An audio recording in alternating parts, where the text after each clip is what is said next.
Assalamualaikum warahmatullahi wabarakatuh. Bapak Ibu, bagaimana kabar Bapak Ibu hari ini? Semoga Bapak Ibu senantiasa sehat, semangat, dan bahagia. Perkenalkan, saya Hartini, guru IPA dari SMP Negeri 2 Banjarnegara, Provinsi Jawa Tengah. Pada video kali ini saya akan berbagi praktik baik dengan judul Merdeka Praktikum diproses untuk meningkatkan keterampilan praktikum dan kemandirian peserta didik. Penanaman karakter merupakan salah satu prioritas utama dalam pendidikan di sekolah. Guru memiliki peran strategis dalam mencapai keberhasilan pendidikan. Berdasarkan hasil rapot pendidikan tahun 2022, karakter peserta didik di SMP Negeri 2 Banjarnegara pada dimensi kemandirian berwarna merah dengan perolehan skor 2. Ini menjadikan dimensi mandiri mendapat rekomendasi prioritas untuk ditingkatkan.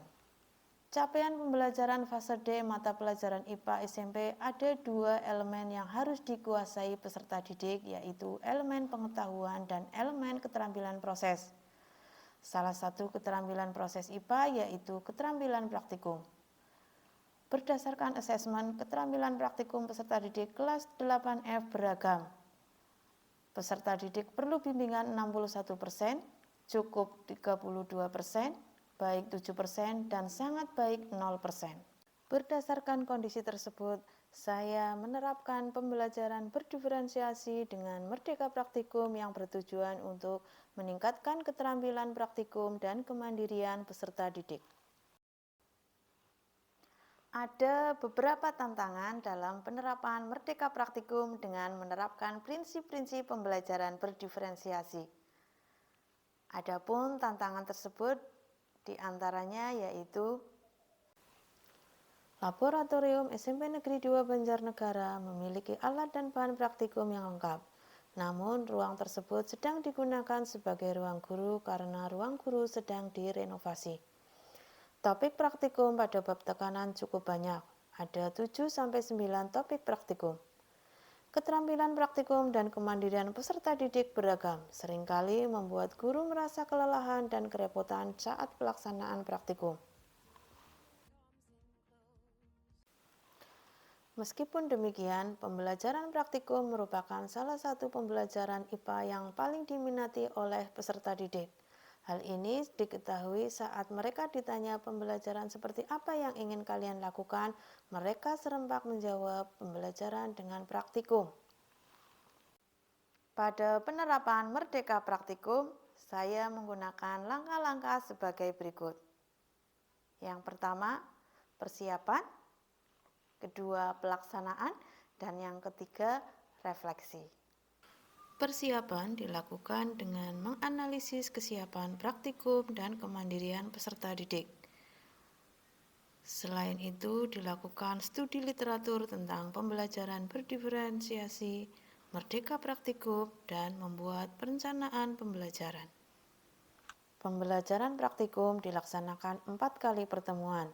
Pertemuan pertama pada alur M, yaitu mulai memilih topik praktikum sesuai dengan minat. Pertemuan kedua ER, yaitu eksplorasi dan rancang praktikum. Pada pertemuan ketiga alur D, yaitu dipraktikkan, sedangkan pada pertemuan keempat alur EK, yaitu eksebisi, kunjungan, dan aksi nyata. Pada alur mulai memilih topik praktikum sesuai minat, peserta didik memperhatikan paparan tujuan, alur pembelajaran merdeka praktikum, dan diskusi berbagai tekanan dalam kehidupan sehari-hari.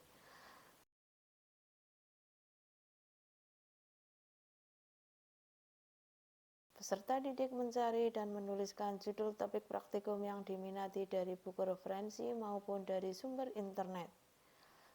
Setelah menemukan judul, peserta didik saling berkunjung ke teman dan mencari teman yang memiliki topik yang sama. Peserta didik berkelompok sesuai dengan judul topik yang sama. Pada pertemuan kedua, alur E dan R, eksplorasi topik dan rancang praktikum, peserta didik mencari referensi bersama kelompoknya dari berbagai sumber terkait dengan topik praktikum yang telah dipilih dan disepakati. Peserta didik dapat mencari sumber dari buku siswa, buku di perpustakaan, maupun lewat internet. Mereka bersama kelompok membuat rancangan praktikum yang berisi judul praktikum, tujuan, alat bahan, langkah kerja, dan data yang akan diambil, serta pembagian tugas dalam kegiatan. Peserta didik dapat membuat permohonan alat dan bahan yang diperlukan jika mereka tidak bisa menyediakan. Pertemuan ketiga dipraktikkan rancangan praktikum yang telah dibuat. Peserta didik mencoba melakukan praktikum berdasarkan rancangan praktikum yang telah disusun bersama kelompok. Guru memberikan pendampingan dan pembimbingan bagi kelompok yang membutuhkan. Pertemuan keempat, alur EKA, eksebisi, kunjungan, dan aksi nyata. Setiap kelompok melakukan eksebisi atau pameran praktikum sesuai dengan praktikum yang telah dilakukan pada pertemuan sebelumnya. Peserta didik saling berkunjung. Tiap kelompok dibagi dua. Ada yang bertugas menunggu pameran praktikum dan ada yang bertugas untuk berkunjung. Kelompok pengunjung bertugas membuat catatan tentang kunjungan pameran. Setelah selesai, saling bertukar peran. Pada aksi nyata dilakukan desiminasi dengan mensimulasikan praktikum kepada pengunjung. Desiminasi dilakukan dengan simulasi, presentasi, ataupun tayangan video yang telah mereka buat. Penerapan Merdeka Praktikum dengan pembelajaran berdiferensiasi proses telah meningkatkan kemandirian sebesar 35,7% dan keterampilan praktikum sebesar 25%. Selain hasil peningkatan kemandirian dan keterampilan praktikum, penerapan Merdeka Praktikum memunculkan karya dan proses belajar di luar dugaan dan jauh di atas ekspektasi guru. Ada kelompok yang menampilkan pameran dengan visualisasi yang menarik, dan ada yang menampilkan pameran dengan keterampilan presentasi yang baik dan memukau. Dengan Merdeka Praktikum, peserta didik juga mendapatkan pengalaman variasi praktikum yang lebih banyak dalam waktu yang lebih singkat. Penerapan Merdeka Praktikum dengan prinsip pembelajaran berdiferensiasi juga berdampak bagi guru. Guru tidak kerepotan menyiapkan alat dan bahan praktikum. Saat pelaksanaan, guru berperan memfasilitasi dan memberi bantuan bagi kelompok yang memerlukan. Pengalaman guru kelelahan setelah pembelajaran praktikum tidak terjadi lagi. Semoga video ini menginspirasi Bapak Ibu semua. Ikan teri menjadi motif batik. Mari berbagi praktik baik. Terima kasih. Wassalamualaikum warahmatullahi wabarakatuh.